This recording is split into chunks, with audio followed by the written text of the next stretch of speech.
Here we go. All right, everybody, welcome to today's podcast. I'm Jen Bjornson, and I wanted to specifically talk about today.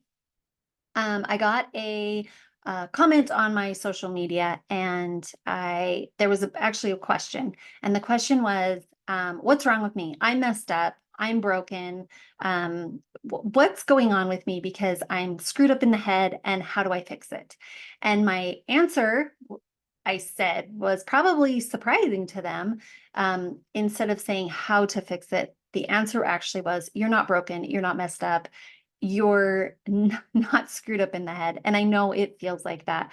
100%, I know that it feels like that because not only did I struggle feeling like that for not only years, but decades, full decades, multiple decades of feeling broken, feeling messed up, genuinely questioning what is wrong with me? What is wrong with my head? What is wrong with me? Why can't I get it together? Why am I such this train wreck?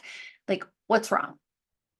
And nothing's wrong with you, but you are missing a few key pieces of information. And so today I wanted to make a full podcast of full video. If you happen to watch this on YouTube, or if you are listening to this on just audio, then I wanted to make a full version of what is quote unquote wrong, but you're not wrong, what you're just missing. So the first thing is number one, who you are as a person. Most people, I don't know why they think we should just know this. I don't know, and some people do. Some people just, you tell them, "Who are you?" And they can just spout off, like, "I'm this person, and I'm that person." And I don't really know why we're just supposed to randomly know this, because I didn't. And so I'm guessing there's a good amount of people out there who don't know this as well. But the first thing is your rules, who you are as an individual. Now, there's three things that, for me, they really, really helped. I don't think this is the only way to find out who you are, but this really helped me. The first one is finding out my energy type, my personality, whether you want to do that with Enneagrams or human design or learning the colors and learning the funny little words. I don't really care if it helps you. The one that I follow is Carol Tuttle. She talks about energy types. And the thing that I love about this is because this is how you read the world. This is how you move through the world. And for me, that was really, really helpful. And I had done so many personalities, I mean, I think at this point I've done them all. And this one happens to be my favorite just because it answered so many questions. And this is not that this is how you have to be. This is just ways you're going to be. This is how you're going to respond. This is how your initial reaction is going to respond in the world. For instance, I am a low energy type person. That's not to say I'm an introvert. That's not to say that I don't like being around people. It's just my natural nature is a lower energy person. The interesting thing was, though, is I was raised in a very high energy family. So it's super easy, somebody who's a low energy person, to think to themselves, "What's wrong with you? Speed up, go faster, get more done," because the people around me were accomplishing all of these things and were going faster and doing more. And so in my own head, I thought, "What's wrong with me? Speed up, go faster." Like, on the other hand, some people who are a higher energy type, they easily can be labeled as too much. "You're too much. Just calm down. That's too much. That's too loud. And you get labeled this. And so you equally get labeled as, "Oh, God, like, I just can't handle them because they're too much." And the reality is, it's not true. I'm not too slow. You're not too much. That's not it. It's just how we move in the world. And there's great things about that. By moving, if you're a person who's a very high energy and you move fast and you get things done, that's amazing. That's awesome. And I am a lower energy person, so I think about things a little bit more. I don't just jump into situations, which again is needed sometimes. At the same time, equally in this world, Both sides get shamed. We get shamed for either being too much or we get shamed for not being fast enough.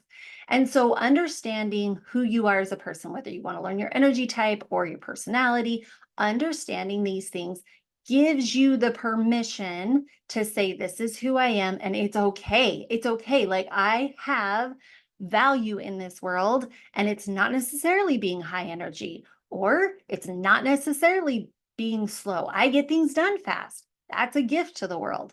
And so by understanding who you are, that is the first thing. Also understanding your love language. That's another thing that's really, really important, because now you know how you receive love. Now you know how you should give love to other people. And so understanding these things are going to just help you overall as a person figure out who you are. If you don't know about the 6 needs, I specifically learned them from Tony Robbins, but I think he learned them from somebody else. But this is where you value variety, consistency, love and contribution, growth, significance, growth. And I think I missed one. Variety, consistency, love and contribution, significance, growth, and contribution. That's all of them. Now, those 6 needs is what you need to do is you need to figure out what's your priority. What are your priorities of those 6 needs, right?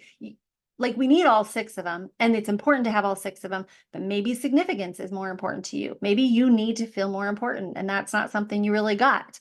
And so you're craving that. Maybe love and connection. Maybe you didn't really have that when you were growing up, and so that's what you're craving. So taking these 3 things, some of these things you may already have figured out, and it's not really life-changing to you. Maybe you realize you're a high energy person and it doesn't bother you when people tell you you're too much. That's fine. That's great. But understanding this is going to help you move forward, and it's going to help you figure out the person that you should be. And here's why. If you know your rules, right? You know your energy type, or you know your personality, you know your love language, and you know your priority, like you need significance or you need love and connection. Those are the things that you know you need. Then when you go out into the world and you interact with other people, now you have a standard. These are things you're going to accept, and these are things you won't accept, which create your boundaries.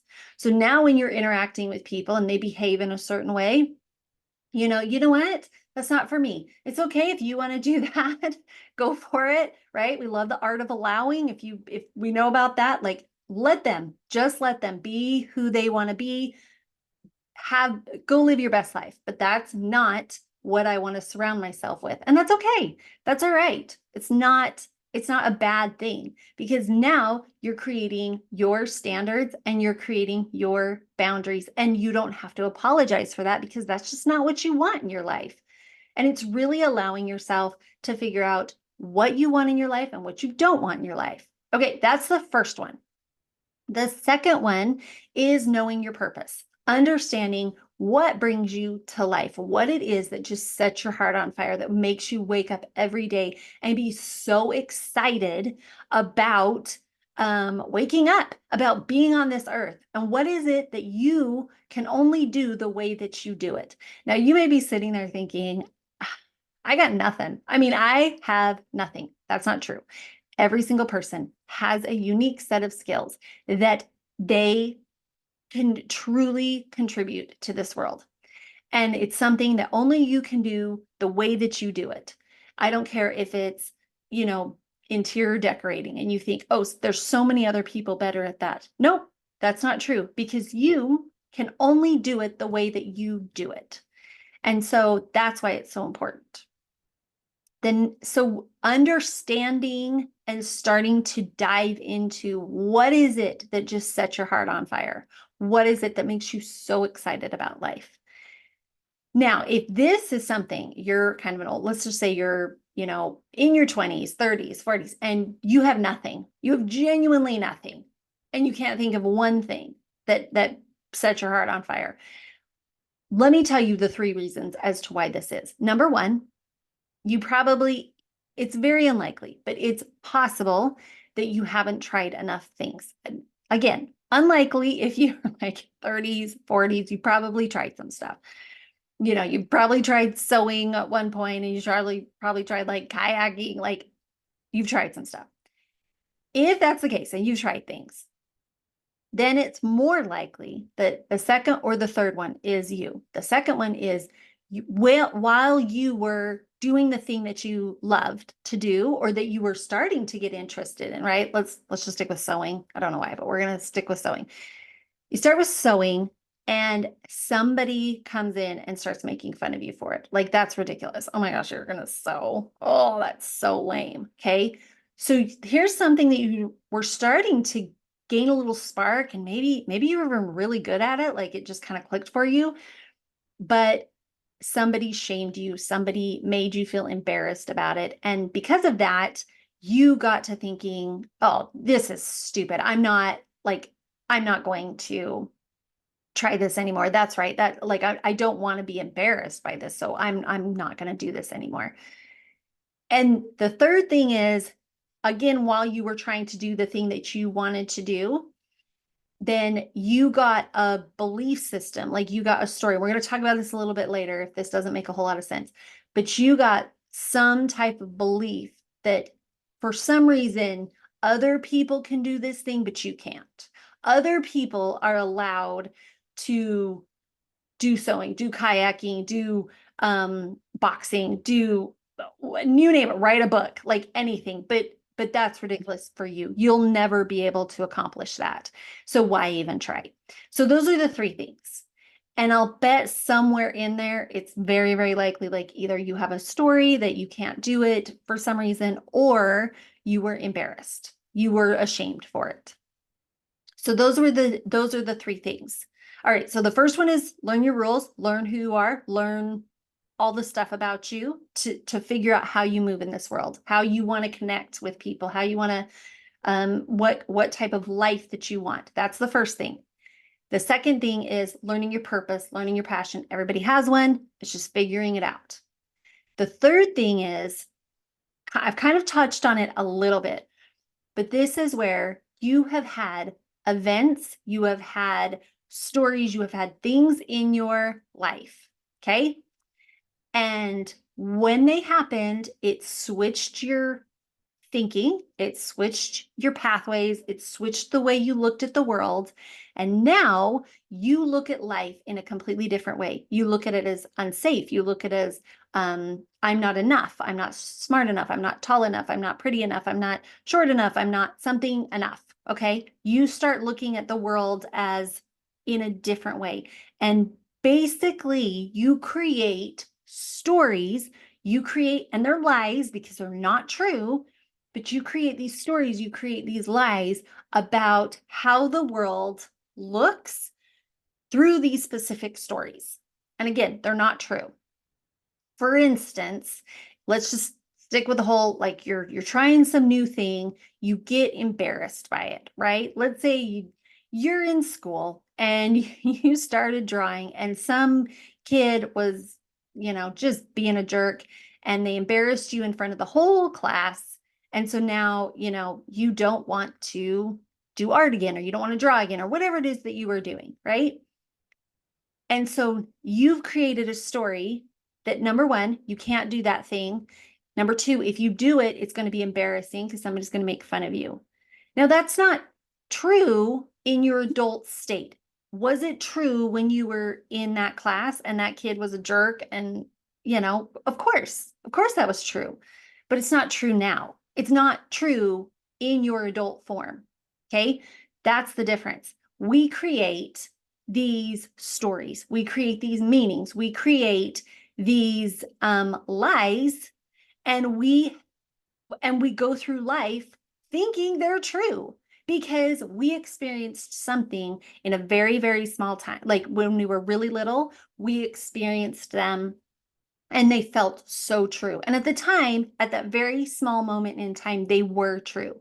Another really good one is if you are a person who had to read, like it was really, really important to you, or not so much important to you, but it was important to your upbringing that you were very aware of the emotions of people in your household, right? Like you had to read those people. And it was very important because it kept you safe, it kept you out of harm's way, it kept you to, you knew when to hide, you knew when to say the right thing. You were very aware of that. But carrying that into adulthood is not helpful. As a child, was it helpful that you were able to read your parents? Absolutely, because it kept you out of harm's way. That was extremely helpful. But in adulthood, what it looks like is now you're responsible for everybody's emotions, which is not accurate. That's not true.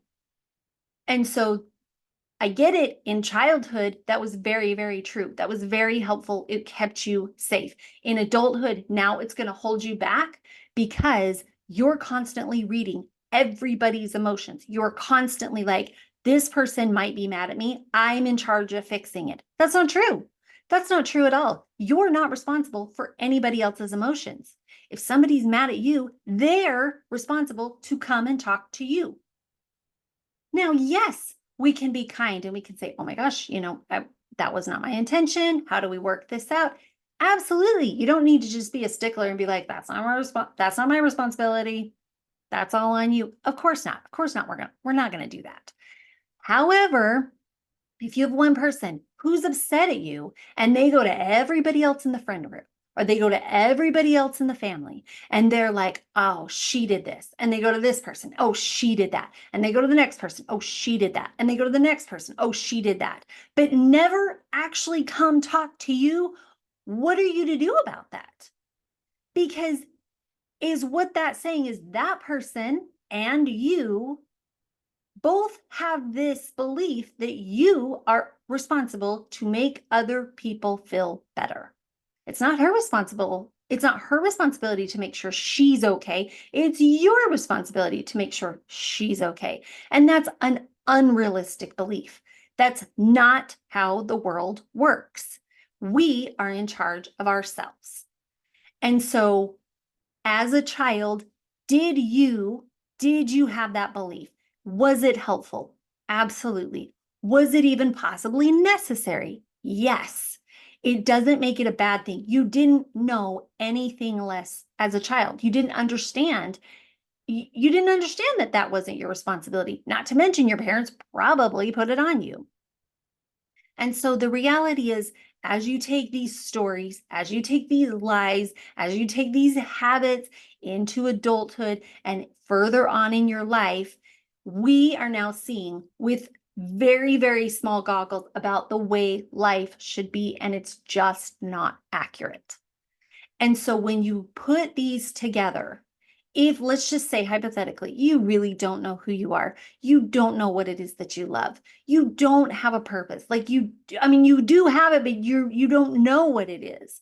And then on top of that, you've got all of these beliefs of like the way that you should be. You're walking around trying to be the person that you should be for your parents, or that you should be for your family, or that you should be for other people in your life. Now it creates this, what is wrong with me? Why can I not get it together? And the reality is you're fine. You're fine. We're just trying to figure it out for other people. And it's exhausting. It's absolutely exhausting. So I really hope this was helpful. If you struggle with this, I'm going to just mention a couple of different things. I can make this another podcast. I can make this another YouTube. But if you're sitting here and you're like going, okay, great. You've just dumped on me these things that now I have a laundry list of stuff, and it's just like, and here's more, and here's more, and here's more, right? Like if I don't want to pile too much on. At the same time, I do want to give you some hope. If you're now looking at it going, well, great, you just handed me all this. What do I do with it? Okay. You can go research if you're not really sure who you are, right? Go research. That's researching. If you're still looking for your purpose, go try more things. But, and this is the one more thing that I'll add, the little bonus thing. If you are dealing with a lot of these stories, right? You're trying to people please, you're trying to make sure everybody else is feeling better about what's going on in life. If this is you, there's two ways that for me personally, I loved And that made it go very, very quickly. Like I made me let it go very quickly, right? So you've got all these stories, you've got all these beliefs, you've got all these things that you're holding on to. So sticking with this idea that, let's say you are responsible for other people's emotions, okay? If that's the case, that is a core belief that is stuck in your brain. And just saying I'm not responsible for other people. That's not realistic. Some people can do it. Good for them. I could not. But if this is you, there's two ways that really, really helped me let it go, helped me fix it. The first one is there's a bunch of different versions, but it's between like meditation, energy healing, EDMR. Some people even do plant medicine, that kind of thing. Because is what it's going to do is it's going to reroute those pathways. It's going to make you look at it in a different way. It's going to bring out a lot of those emotions. Okay. The second thing is using hypnotherapy. Now, this one to me was the easiest, was the fastest. And so is what I've done is I have a Patreon account with a ton of recordings about a lot of different things, about praising yourself, removing the inner critic, confidence, anxiety, ADHD, focus, like so many different things. And so is what it's allowed, or the point was, is I really wanted to put the power back into your hands. And so you didn't have to go searching for somebody who knew how to do this. You didn't have to, because it's awkward sometimes, right? Like it's a new thing. You're not really even sure if it's going to work.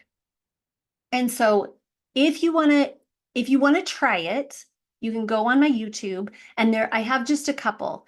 They're shorter. It's not like a full long session. They're shorter. So you can listen to them between 15 to 20 minutes, but you can go through these little things and you can start yourself. You can do them at nighttime and you can start removing these stories, these beliefs that we're all holding on to. It's not just one person. I don't care who you are. I don't care where you were born. I don't care what demographic you live in. The reality is we all have stories. Some of us are people pleasers. Some of us, feel like we're responsible for other people's emotions. Some of us are just walking around angry. I mean, some of us are carrying a ton of emotion and we don't know how to release it and we don't know how to let it go. And when I was dealing with this, when I was really struggling with this, it wasn't really accessible. It was very much like you had to go to this retreat, which was in Costa Rica. And I just couldn't do that. I was a young mom. I was trying to keep these 4 people alive. My husband was deploying. Like it just wasn't possible. So I kept, when I worked on myself and I started fixing myself, is what I did is I really kept thinking I wanted something accessible for all of you guys. I wanted something accessible. Like I wish there was something accessible. I wish there was something that even though I had 4 little kids running around, I could get to something that would help me. And at the time, there just really wasn't anything. So I created this Patreon account. It's basic to bold. Everything on my stuff is basic to bold. And you can go in, you can listen to as many recordings as you want. You can listen to them throughout the day. Just follow along. You don't have to do anything. I teach you exactly what to do. And it's not like anything you have to learn. You just have to listen to my voice. And it starts to let these go and it starts to release stuff. And so you can work through things all by yourself. And then of course, if you want to move forward and go find someone or have a big long session, absolutely you can. But now you know what you're working with. All right, I trust that this information was helpful. And I really have loved talking with you guys. And I just really hope that this was helpful for you guys. Thank you for everything, the followings, all the love and support that you guys give to me.